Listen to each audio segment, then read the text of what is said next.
Для того, чтобы быть конкурентоспособными, в это нужно вкладывать и ресурсы, что мы совместными усилиями сделали. Нужно создавать инфраструктуру, и нужно собирать этих творческих людей в одном месте.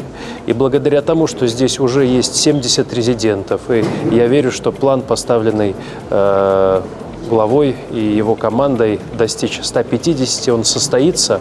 Вот магия будет в том, что все эти люди в одном пространстве будут взаимодействовать и создавать творческий продукт, создавать коммерческий продукт, создавать валово-региональный продукт. Поэтому будем дальше поддерживать такое развитие, и считаю важным тиражировать этот опыт в других регионах Дальнего Востока и Арктики.